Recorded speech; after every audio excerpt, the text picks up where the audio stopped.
was once again a Max Verstappen masterclass on the streets of Jeddah. And not only that, we can finally stop saying a Sauber waiting for the Audi money, because as we heard this weekend, the Audi money has finally come in. Welcome to Grid Talk. My name is Tom Downey, and here today we are going to discuss the 2024 Saudi Arabian Grand Prix. Joining me, we have Jawad Yaqub. Hi there. Good day. Good morning, sir. We also have the F1 historian, Alex Booth. Hello. And last but by perhaps some means least, we have the F1 Grid Talk co-host and good friend, Owain Medford. Cheers for that, Tom. Thanks. That's all right, mate. I like to keep you on your toes. Just before we go on, we must thank our sponsor for this episode, Bet Online. So Bet Online is your number one source for all your betting needs. Get the latest odds, lines, and matchup reports for baseball, boxing, golf, and more.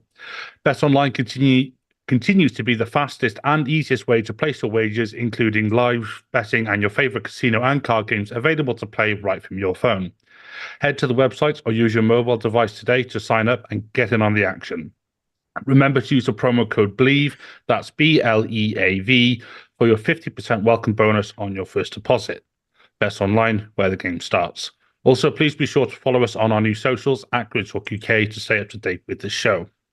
So, the 2024 Saudi Arabian Grand Prix, it was certainly more action-packed than last year's, because last year's was a bit of a snooze fest, but we did have the sort of same result, a Red Bull 1-2 and all that fun stuff that goes with it. But Jawad, we're not going to talk about the Red Bulls, or certainly not straight away, because there's a bit of news this weekend, and we joked about the Saubers earlier, but the sort of parents company to Saubers, or certainly their engine suppliers, Ferrari, have had a bit of a weekend. So Carlos Sainz, obviously taken ill or taken unwell after FP2, I believe it was, with a case of appendicitis. And young 18-year-old Oliver Bearman was drafted in. After taking pole in F2, he was thrust into the limelight and given a shot in that Ferrari. And my word, what a weekend for him. He qualified P11, had a very good race, and ultimately finished P7 to score points on debut for the team in red. What more can we say about that? Yeah, you can't really, because he lapped up all the driver of the day votes as well, the majority in the F1 feed, and I think on the Grid Talk Slack channel as well, everyone voted for him. What an impressive debut, and it's a big step up, particularly when you haven't done a lot of testing in a modern F1 car as well. I know F2 this year, they're using a new generation of car, trying to be close to the new ground effect F1 cars, but it's, just quite impressive to see. One thing comes to mind when you think of Ferrari substitutes is, surely no one can be as bad as Luca Badoa was in 2009.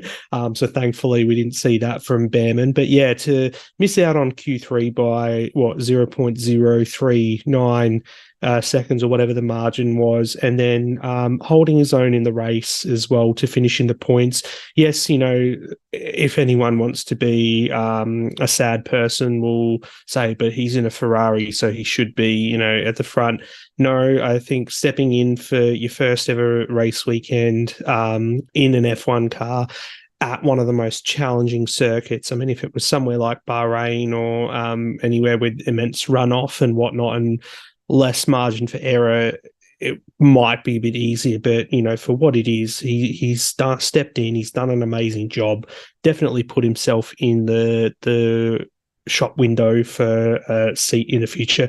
I guess what will be a bit annoying, I mean, not that there can be anything annoying about making your F1 debut for Ferrari at 18, is that he did then effectively miss this weekend's weather F2, so whether that's going to hurt his championship prospects there or not. But I think, even if he doesn't eventuate as F2 champion this year, to have driven for Ferrari in a Grand Prix would have been a dream come true. And also shout out to his dad as well. I think most of the entertainment for us this weekend has come from watching his dad's reactions in the Ferrari garage. So it's such a wholesome feeling. And I think amongst all the negativity that's gone on with the sport being in disrepute with all this off-track nonsense, it's one of the more wholesome stories that we've been treated to this year, and it really makes me feel quite warm and fuzzy. So yeah, well done to Ollie. Absolutely, and you touched upon the sort of what he's done for his chances. I just want to come to the rest of the panel. So we mentioned about him being 18, obviously sort of quite high up in F2. Do we think, any of us chaps, that he's perhaps put himself in the sort of limelight for a seat next season? Alex, do you think we could maybe see him on the grid in early as 2025?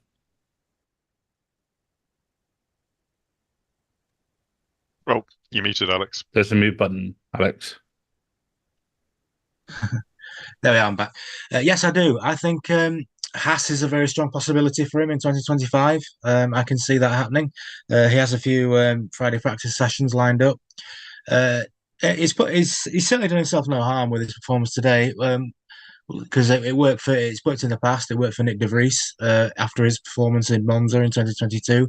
Obviously, I know the AlphaTauri venture didn't go as well as he was expecting, but that one-off race did give him the opportunity to join them. So the same thing could happen to Ollie Behrman. We'll see how the rest of the F2 campaign goes. As Jawad mentioned, if there is one thing that's slightly negative about the weekend, is the fact that he could have been in the lead of the championship in that series, but there's still a long way to go. So I'm sure he'll still feature. I'm putting it out there now. I predict that he'll be in a Haas in 2025. That is a very bold prediction, but I, for one, would really like to see that. Owain, what do you think about his chances for a 2025 seat? Well, I think he's just got so much more on any of the other F2 drivers on the grid right now. No matter where he finishes, obviously, unless he has a complete shocker, but he's got a level of experience that honestly the rest of them can't manage. That's not through anything fault with our own, but sometimes that was what's the old adage? What is it? Luck is where opportunity meets planning, or something like that. He's done a very, very good job, to the point to even be considered for a Ferrari race seat just to step in at no notice. Let's be honest. There's so many drivers up there's so many drivers up at the end of contract, and I think he would have been fairly highly rated anyway, pending the results of this F2 season. But I think the extra experience that going around Jeddah, that's not an easy track, and we saw Lance Stroll, who's been in Formula One for many a year at this point, managed to clip the barriers, and Behrman didn't do that. Whether he was driving within himself or not, I think is neither here nor there. He didn't clip the barriers. He didn't make a fool of himself. He gained places. Yeah, I fully agree with Alex. There's going to be a seat available for him if he continues on like this.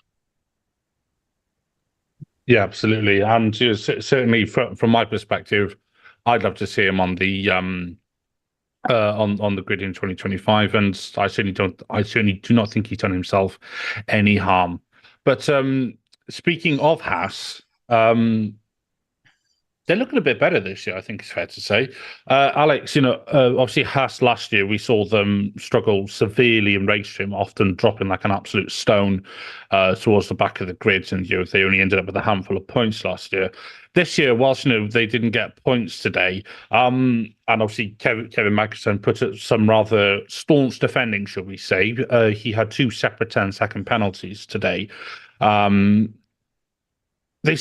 The car, certainly to the untrained eye of someone like myself, it certainly appears to be not working its rear tires quite as aggressively, and they certainly look to be able to sort of hold their own in race pace a bit more. Also, we saw quite a lot of not team orders, but we saw a lot of teamwork coming into it into this race today, with K-Mag sort of bridging that huge gap.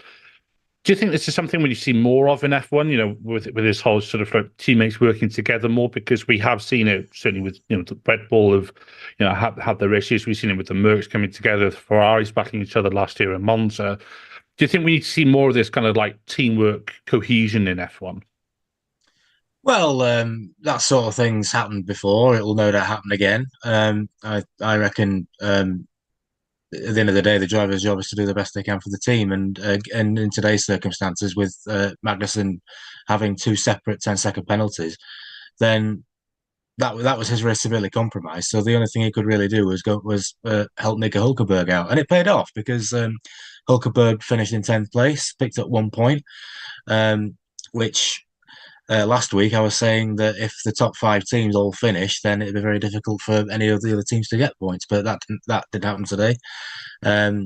So, and as you mentioned, Haas are looking a lot more competitive, especially in race pace. They seem to have the edge on Sauber, matches, if not quicker than the Williams, and certainly the Alpine. So, yeah, the signs are good for the season ahead. Really, I think that they'll certainly have a better season than last year. Absolutely. I don't think last season could have got much worse for them, let's be fair. Although 2021 for them runs it close. But that was the worst. yeah, that was that's just the less said about that season for Haas, the better, I think.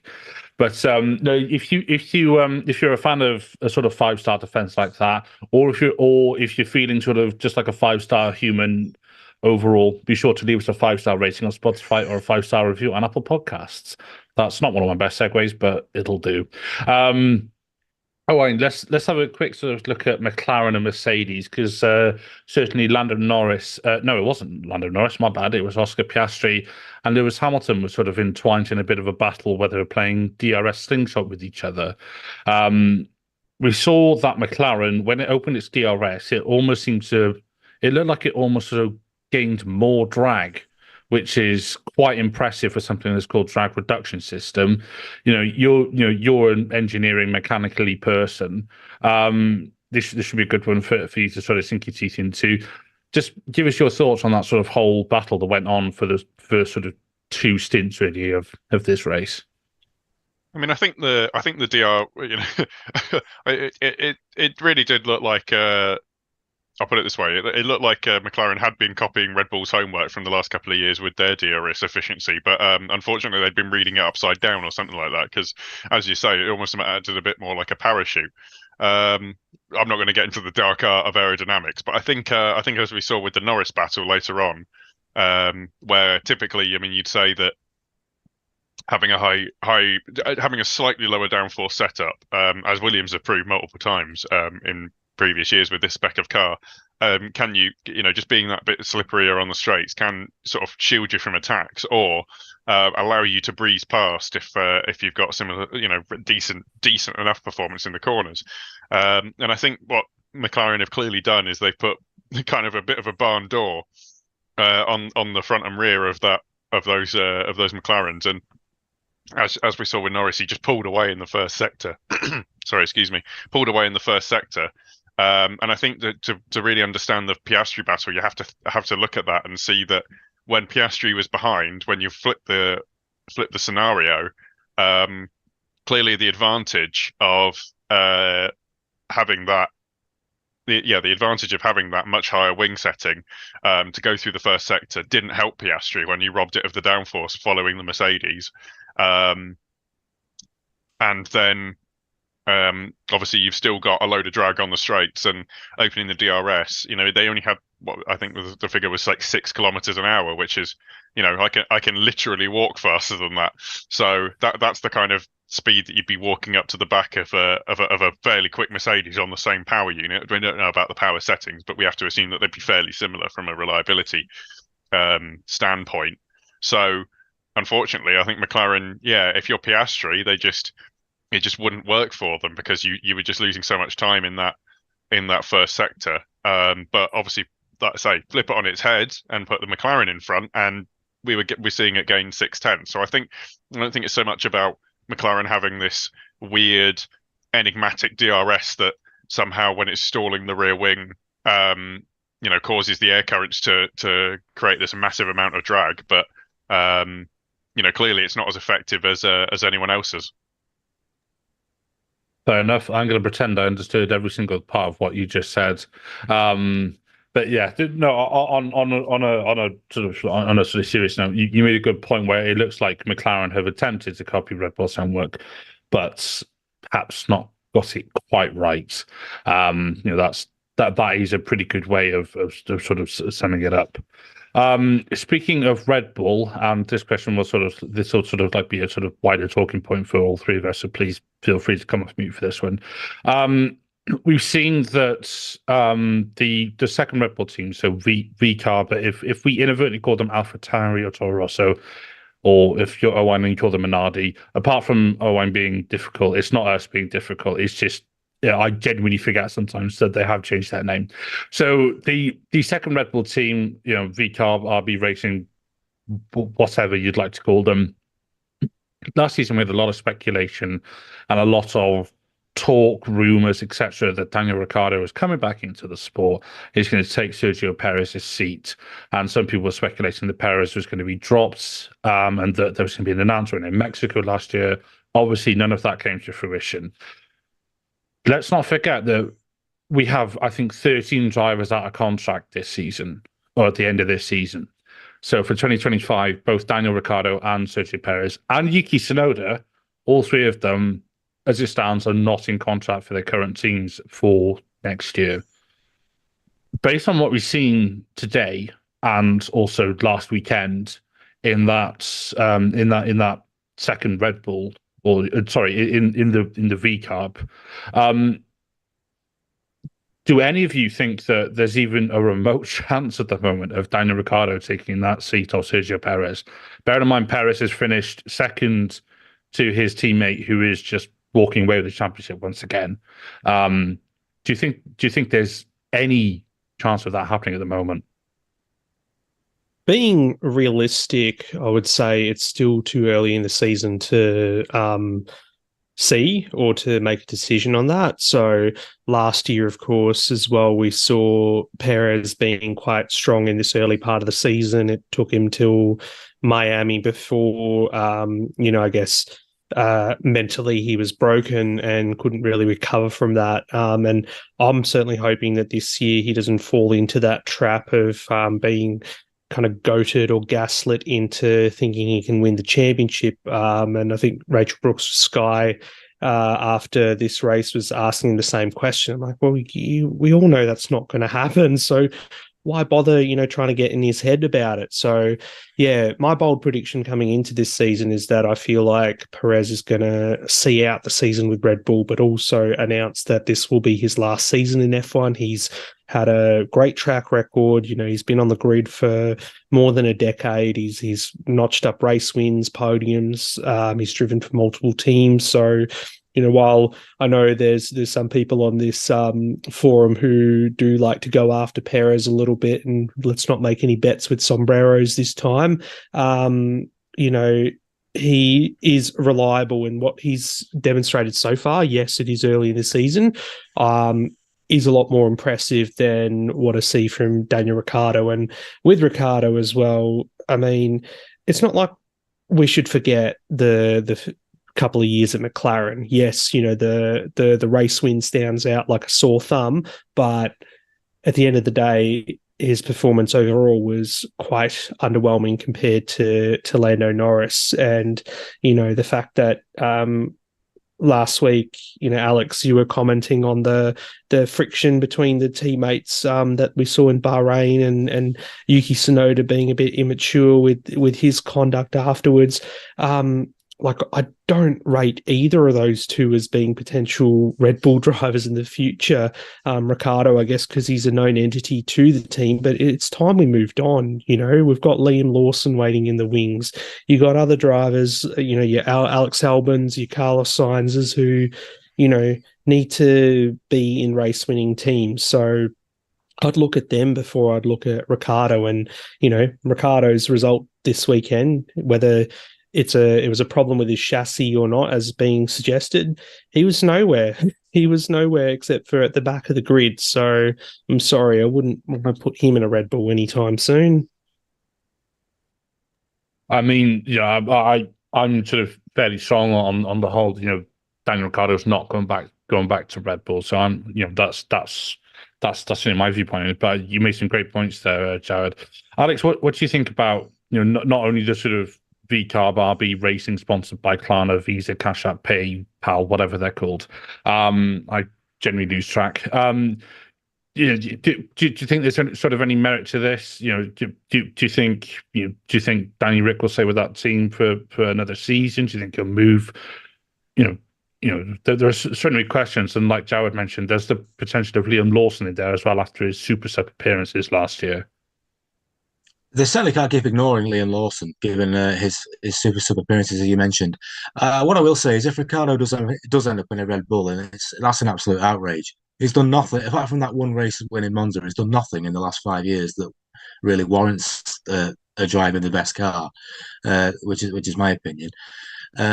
Well, with regards to Yuki Tsunoda, Honda will no longer be associated with Red Bull after 2025, so he'll be gone when that happens. That's what I think. With regards to Sergio Perez, depending on at the moment the contract is Max Verstappen's going to be there until 2028. I think as long as Verstappen's there, I think Red Bull will be happy to keep Perez in because he'll do the job for the team, i.e., be there for when Verstappen has a technical failure, and in other words, finish second to him and get the Constructors' Championship for them, which today he did very well. If the whole saga continues and either Christian Horner goes or Helmut Marko goes, certainly if Helmut Marko ends up going, then it's a possibility that Verstappen will probably leave Red Bull. If that happens, then an entire can of worms is opened, and heaven knows who's going to be in that car next year if that's the case. But right now, Verstappen is in the car in 2025. I reckon it's highly likely that Perez will stay there.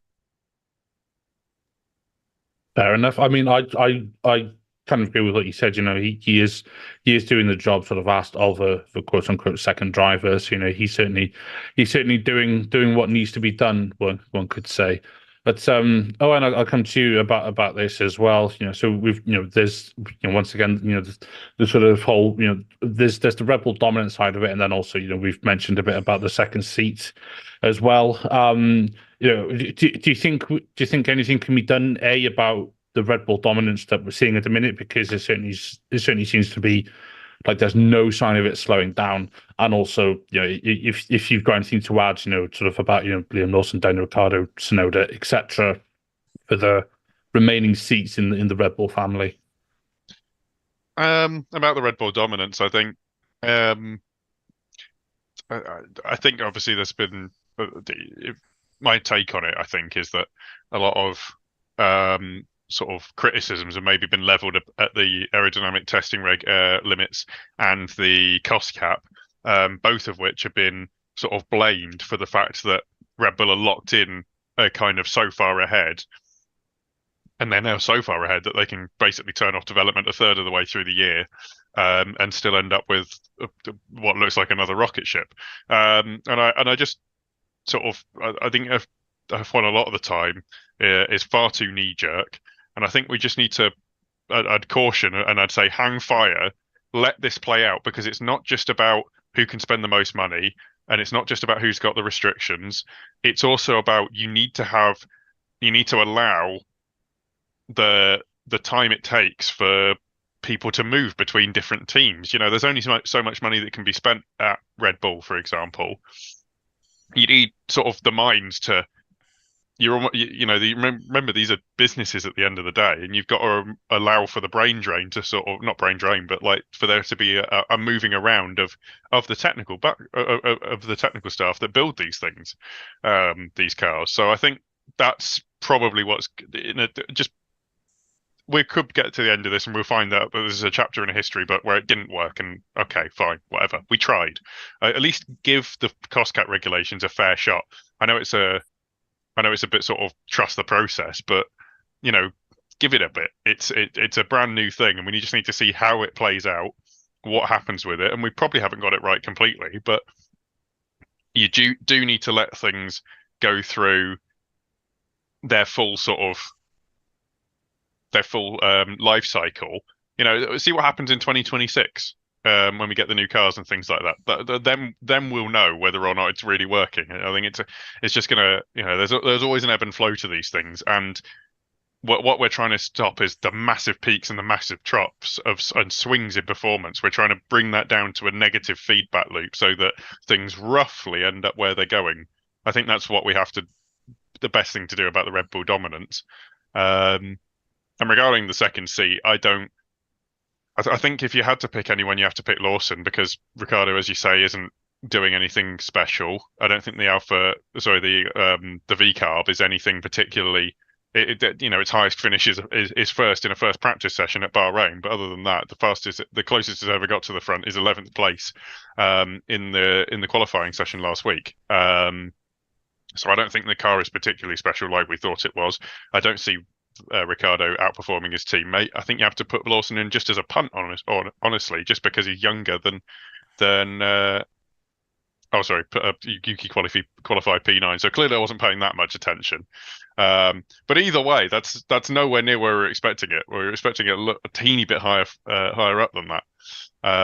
But yeah, I think if you have to take a long-term view, you want to put Liam Lawson in. But then again, I also take the point that Perez has sorted out the issues, and so far this season has fixed what we lamented about him last year, which was that he wasn't finishing in second. Now he is, and Red Bull are something like 38 points ahead, which is getting on for almost double the points of Ferrari. Yeah, that's a very good point, and you made a good point about the cost cap there as well.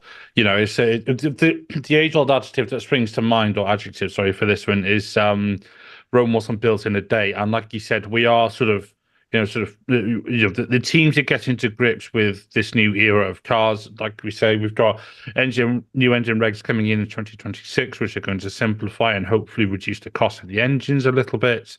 Obviously, we've got Audi coming in. I referenced it earlier at the start, but Audi have bought a 100% stake in the stake F1 team. That's generally not a pun, by the way. I just realized it as I said it, and I started to get myself in my own little tongue twister. But no, to rephrase that, Audi have bought a 100% stake in the Sauber Group, which is the stake F1 team kick Sauber, I think, on the grid.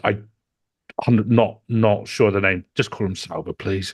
Honestly, it's just easier. Audi have bought them. That's what. Yeah, that's what I'm saying. Yeah, Audi have bought them, and even to the point where we've heard reports that last year, Audi in their base in Germany were running a full 2026 spec engine on the dyno.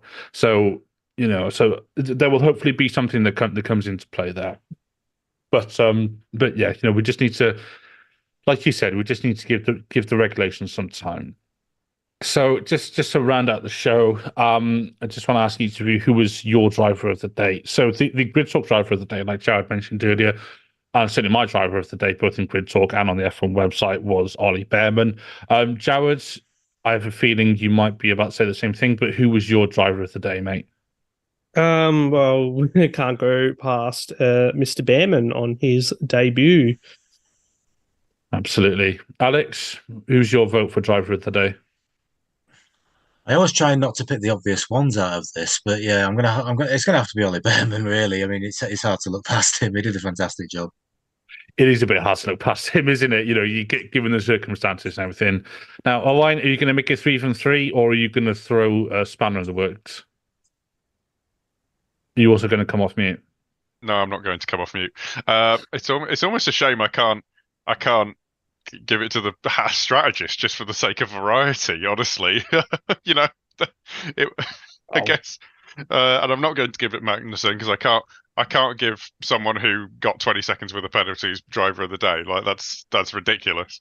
It's got to be Behrman. I mean, this is one of those rare examples where someone just cleaned up, absolutely cleaned up. He's defied expectation. I'd go as far to say he's exceeded expectations this weekend. Like we said earlier, he was a fraction off getting it into Q3. I think he was 0.036 or 0.039, like Jared said. Minimal.